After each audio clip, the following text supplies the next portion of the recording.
네, 안녕하세요. 2023년도 하반기 워킹홀리데이 해외 통신원으로 활동 중인 정상민입니다.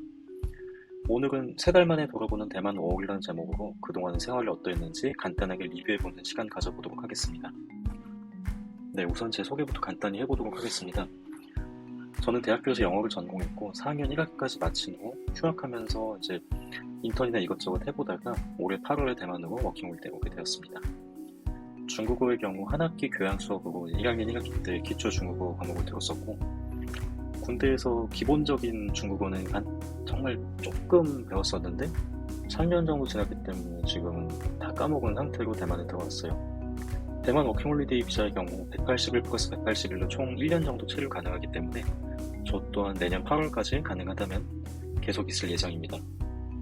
중국어는 방금 전에 말씀드린 것처럼 실력이 이렇게 좋지 않기 때문에 9월부터 대만 사범대 언어 중심에서 수강 중이고, 저번 학기와 이번 학기 총 합쳐서 6개월 정도 수업 들을 예정입니다. 그리고 생활비나 방세를 충당하기 위해서 10월달부터 알바 시작해서 대만 사람들과 카페 주방에서 함께 일하고 있습니다. 워킹홀리데이를 준비하거나 가기로 마음 먹고 주변 사람들한테 얘기하면은 굉장히 많은 질문을 받게 되는데, 그 중에 하나가 왜 워킹홀리데이를 가게 됐냐, 왜 결정했냐, 이런 질문을 많이 받는데요. 저도 이거에 대해서 많은 질문을 받았고, 제 스스로도 질문을 많이 던져봐요. 이거는 도망인가 도전인가. 결론을 내리자면은 이건 딱 반으로 이분법적으로 나눌 수가 없다고 생각합니다. 이건 도망인 동시에 저한테 이게 도전이거든요. 우선 첫 번째로 도망이란 말, 이렇게 어감이 좋진 않지만 제가 여기 오기 전까지 학교 다니고 일하고 이러면서 제 스스로 좀 정신적인 에너지가 좀 바닥나는 걸 느꼈었고요. 뭔가 지금 이 상태로 학교를 졸업하고 취업을 준비하는 것보다는 정말 잠깐이라도 다른 데 있다가 좀 리프레시를 하고 오는 게 좋겠다는 생각이 들어서 제 스스로 약간 도망이라는 생각을 아직까지도 조금은 하고 있어요. 반면에 또 좋게 포장하면은 이것도 하나의 도전인 거죠. 새로운 곳에 가고 새로운 언어를 쓰고 새로운 사람들을 만나고, 이게 다 결국은 도전이기 때문에 다시 말씀드리면은 이거는 도망인 동시에 도전이다, 이렇게 볼 수 있을 것 같습니다. 물론 아직까지도 매일매일 이게 비중이 달라요. 그냥 혼자서도 난 도망을 온 건가 도전을 하러 온 건가 매일매일 그냥 가만히 있으면 생각날 때가 있거든요. 지난 3개월 간단하게 정리하면은, 한 문장으로 딱 정리하면 새로운 경험입니다. 첫 번째는 사람, 두 번째는 생활, 세 번째는 일이에요. 일단 사람의 경우, 저는 이제 계속 한국에서 살았기 때문에 당연히 한국 사람들을 많이 만나고 한국 사람들이랑 공부하고 일하고 같이 밥 먹고 놀고 이런 식으로 생활을 계속 했었잖아요. 여기 오면 저 외국인이고, 저뿐만 아니라 다른 국적의 외국인 친구들도 함께 하면서 그 친구들도 만나고, 또 대만 현지인들도 같이 생활하고, 그러다 보니까 인종도 다르고 국적도 다르고 성별도 다르고 갖고 있는 생각도 다르고 살아온 배경도 다른 모든 사람들이 함께 어울리는 이거 자체가 굉장히 저한테는 새롭습니다. 두 번째로 생활. 저는 이제 서울에서 살았고 서울에서 학교를 다녔기 때문에 자취를 아직까지 해본 적이 없었어요. 나가 산 거는 군 생활 빼고는 없었다고 보면 됩니다. 굳이 따지면은 이제 첫 자취를 해외에서 하게 되었고, 여기 오면서 준비할 때도 자취했던 친구들한테 이것저것 물어보긴 했는데, 실질적으로 또 한국에서의 생활이랑 여기서 생활을 다르기 때문에 물어보는 게 다 도움이 안 되면 아니겠지만, 저도 또 한국 사정이랑은 또 다르기 때문에 제가 좀 스스로 부딪혀야 됐던 부분이 많고요. 제가 여기 워킹홀리데이 카페에 올렸던 포스팅도 맨손으로 부딪히는 대만살이라고 그렇게 이름을 지었었습니다. 그리고 마지막 세 번째, 일. 저 같은 경우는 대학교 입학하고 나서부터 지금까지 정말 중간에 몇 달씩 공백을 가졌던 걸 제외하고는 계속 일을 했었거든요. 그럼에도 불구하고 여지껏 해보지 못했던 것 중에 하나가 카페나 식당에서 일하는 거였어요. 개인적으로 굉장히 하고 싶었던 거였는데 어쩌다 보니까 계속 생각만 하고 다른 일을 하고 있었습니다. 근데 여기 와서 이제 카페 주방에서 처음 일을 하게 되었는데, 음식 다루는 것도 그렇고 여러 가지로 재미있으면서도 쉽지 않아요. 당연히 쉽지 않고 처음 하는 거다 보니까 쉽지 않은데, 그 와중에 또 제가 일하는 타임에는 저 빼고 다 대만 사람들이니까 말할 때도 그냥 거의 영어도 쓰기는 쓰지만 대부분은 중국말로 얘기를 해야 되고, 어렵긴 한데 또 나름 재밌어요.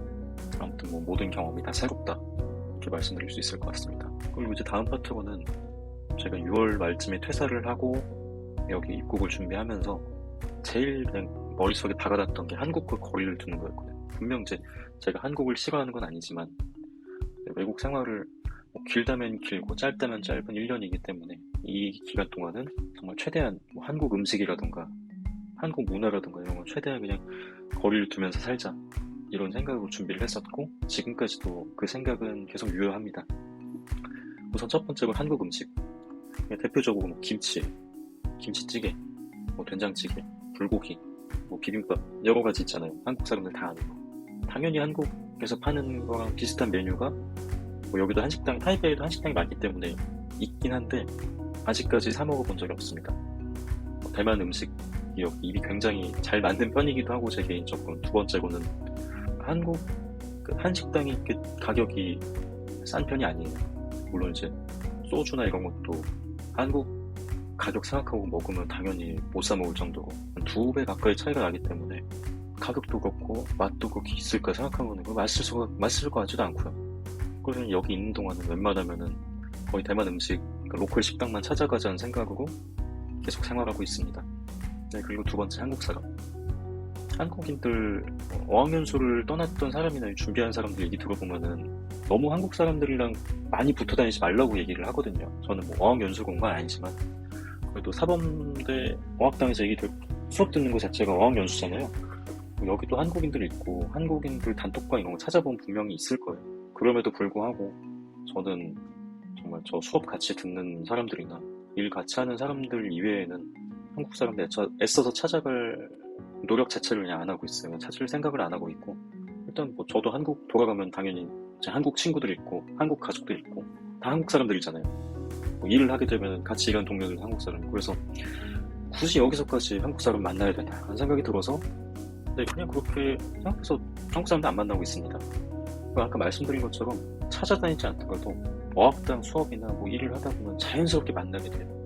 그러면 정말 최소한의 인원으로도 이제 서로 힘든 거 있으면 얘기하고 좋은 거 있으면 알려주고 이런 식으로 그냥 커넥션을 하면서 이렇게 도움 받을 수 있고 정말 여기 타지 생활하면서 굉장히 많은 도움이 되고 있거든요. 그래서 감사하게 생각하지만 그럼에도 불구하고 지금 가지고 있는 거 이상으로 한국 사람들을 만나고 싶지 않다.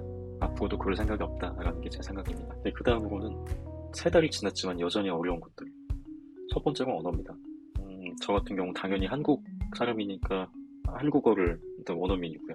두 번째로는 영어도 뭐 그렇게 잘하진 않지만 그래도 소통 가능할 정도로 한다고 생각하는데 여기서는 의외로 이렇게 영어를 뭐 잘 하는 편인 것 같으면서도 영어가 안 통할 때가 있어요. 특히나 일할 때 같은 경우는 그렇고 여기 왔으니까 중국어를 배워야 되고 중국어를 써야 되는 입장에서 매일매일 뭐 배운 거 복습하고 연습하고 일할 때도 계속 막 물어보면서 받아 적고 이러긴 하는데 한자 여긴 특히나 이제 홍콩이나 이런 데처럼 정체자를 쓰기 때문에 획수도 많고 좀 복잡하거든요. 그래서 그것도 좀 외우는데 힘이 들었고요. 두 번째로 성조 한국어나 일본어나 영어에도 없는 어떤 또 다른 개념이라서 그 맨날 연습하고 그냥 입에 외워질 때까지 한다고 하는데도 막상 또 이제 같이 일할 때 이 친구들이랑 얘기하다 보면 성조가 달라가지고 이 친구들이 이해를 못하는 건지 그런 상황이 가끔 생겨요. 그리고 또 발음이 중국어 발음 자체가 한국말이랑 달라가지고 그런 것도 있지만 또 이렇게 대만 특유의 발음이 있거든요. 이제 귀에 트이는데도 시간이 조금 걸렸고요. 또 저도 이제 얘기하다 보면은 저도 모르게 막 대만 발음이 나올 때도 있긴 한데 발음하는 것 자체가 굉장히 생소해요. 그래가지고 3개월이 지났는데도 사실 3개월 만에 실력을 많이 늘린다는 것 자체가 웃기기도 하지만 네, 중국어 쉽지 않습니다. 그 다음 날씨입니다. 대만 굉장히 더운 날에 더워가지고 여름은 뭐 말할 것도 없고요. 여름 같은 경우는 저희보다 더 길고 더 심하게 덥다고 보시면 됩니다. 대충 한 10월, 11월까지는 더웠었고요. 지금 같은 경우도 이게 오늘이라고 나와 있지만 보시면 아시겠지만 27도거든요. 12월인데도 이렇습니다. 물론 지금이 좀 이상기온 이런 거라서 덥다고는 하긴 하는데 네, 계속 덥고요. 그 와중에 또 이제 비 오면은 또 의외로 추워요. 의외로 많이 춥습니다. 여기 사람들도 패딩 입고 다니고 이러거든요. 패딩 입을 날씨인가 이렇게 생각을 들면서도 또 가끔 추울 때 돌아다니면 이래서 패딩 입는구나 이런 생각도 들고 여기 날씨 굉장히 적응이 안 됩니다. 그 다음은 돈이에요. 대만 여행 오시는 분들 중에 대부분의 분들이 생각을 하실 텐데 대만은 물가가 싸다고 생각을 하실 거예요. 그래서 그러니까 정말 단기간으로 여행을 오시는 입장에서는 물가가 싸 보일 수 있습니다. 하지만 3개월, 뭐 아주 짧게나마 지내본 입장에서 대만 물가는 절대 싸지 않습니다. 장을 볼 때도 그렇고. 음식은 좀 싸요. 음식은 로컬 식당 가면은 싸긴 한데 만약에 좀 괜찮아 보이는 식당에 가서 밥을 먹는다. 그건 뭐 한국이랑 비슷하게 돈 낼 생각하시면 되고요. 장 볼 때 항상 물가가 여기 싸지 않구나, 한국이랑 비슷하구나 생각이 들고, 반면에 또 시급은 한국보다 낮기 때문에 시급 대비하면은 사는 게 금전적인 부담이 한국보다 좀 더 많이 들었던 것 같아요. 결론 내리면 앞서 얘기했던 세계 때문에 쉽지 않습니다. 그럼에도 불구하고 제가 아직까지 남아있고 앞으로 9개월 더 있을 생각을 하는 이유 중에 하나가 매일매일 새롭고 정말 좀 하루하루가 재밌어요. 뭘 하든 간에 그냥 가만히 돌아다니는 것도 재밌고 공부하는 것도 재밌고 일하는 것도 재밌고, 물론 힘들긴 한데 일하는 것도 재밌어요. 정말 모든 게 다 한국에서의 생활이랑은 다르기 때문에, 그래가지고 지금 아니면 또 못할 경험이기도 하고요. 그래서 1년 투자할 가치가 있는 생활이다 라고 결론 짓고 싶습니다.